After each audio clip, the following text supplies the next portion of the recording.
ঠাকুর মা ও স্বামীজির চরণে প্রণাম জানিয়ে শ্রী শ্রী রামকৃষ্ণ কথামৃত থেকে কিছু অংশ পাঠ করছি। আজকে আমরা জানব ঠাকুর ও মা দুজনেই আমাদেরকে বলেছেন শরণাগত হও। আমরা কেন শরণাগত হব? ঠাকুর ও মা কি বলেছেন? মা বলেছেন, তোমাদের আবার ভয় কি? তার শরণাগত হয়ে থাকবে আর সর্বদা জানবে যে ঠাকুর তোমাদের পিছনে আছেন। ঠাকুরের শরণাগত হলে সব হয়। আর ঠাকুর বলছেন, তার শরণাগত হও, তিনি সদ্বুদ্ধি দেবেন, তিনি সব ভার নেবেন। তখন সব রকম বিচার দূরে যাবে। এ বুদ্ধি দিয়ে কি তাকে বোঝা যায়? 1 সের ঘটিতে কি 4 সের দুধ ধরে? আর তিনি না বোঝালে কি বোঝা যায়? তাই বলছি, তার শরণাগত হও। তার যা ইচ্ছা তিনি করুন, তিনি ইচ্ছাময়। মানুষের কি শক্তি আছে?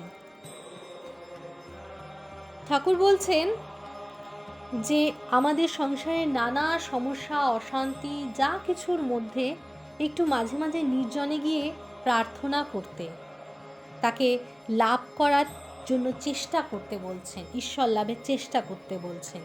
নির্জনে প্রার্থনা, না হলে সাধু সঙ্গ। তো এই সাধু সঙ্গ করতে ঠাকুর আমাদের বলেছেন। একজন প্রতিবেশী ঠাকুরকে জিজ্ঞাসা করছেন, নির্জনে বারবার থাকতে হবে? শ্রী রামকৃষ্ণ ঠাকুর বলছেন, ফুটপাতের গাছ দেখেছ? যতদিন চারা ততদিন চারিদিকে বেড়া দিতে হয়, না হলে ছাগল গরুতে খেয়ে ফেলবে। গাছের গুঁড়ি মোটা হলে আর বেড়ার দরকার নাই, তখন হাতি বাঁধলেও গাছ ভাঙবে না। গুঁড়ি যদি করে নিতে পারো, আর ভাবনা কি, ভয় কি? বিবেক লাভ করবার চেষ্টা আগে করো। তেল মেখে কাঁঠাল ভাঙো, হাতে আটা লাগবে না।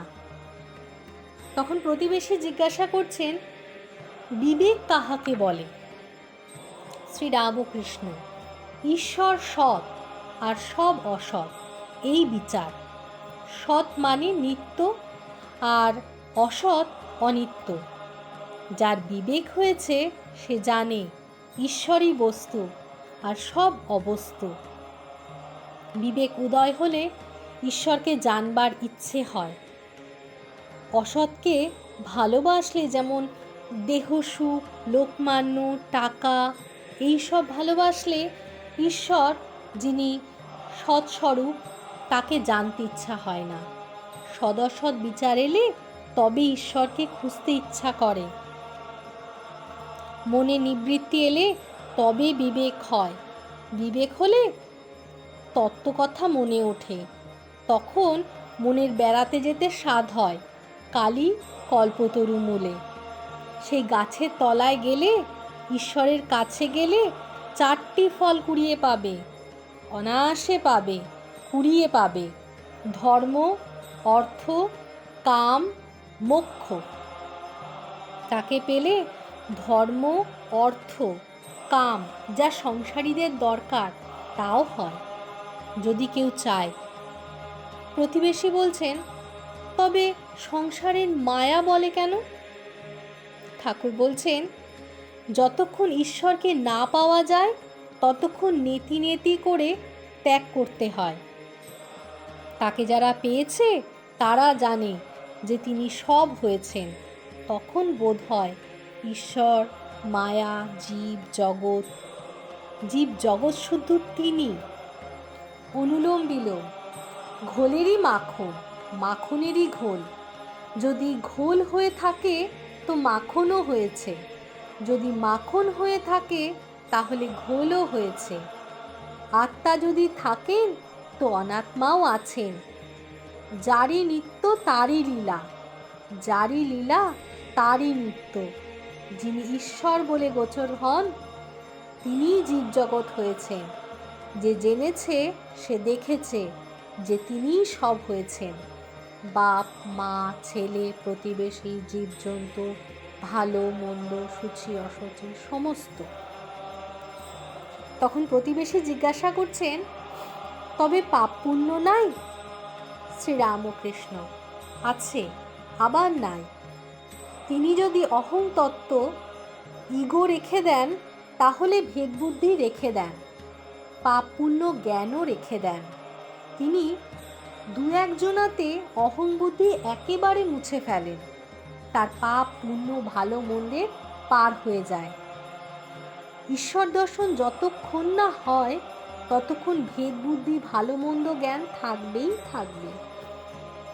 তুমি মুখে বলতে পারো আমার পাপ পুণ্য সমান হয়ে গেছে, তিনি যেমন করাচ্ছেন তেমনি করছি, কিন্তু অন্তরে জানো যে ওসব কথা মিথ্যে, ওসব কথা মাত্র। মন্দ কাজটি করলে মন ধুকপুক করে। ঈশ্বর দর্শনের পরও তার যদি ইচ্ছা হয় তিনি দাস আমি রেখে দেন। সে অবস্থায় ভক্ত বলে আমি দাস, তুমি প্রভু। সে ভক্তের ঈশ্বরীয় কথা, ঈশ্বরীয় কাজ ভালো লাগে।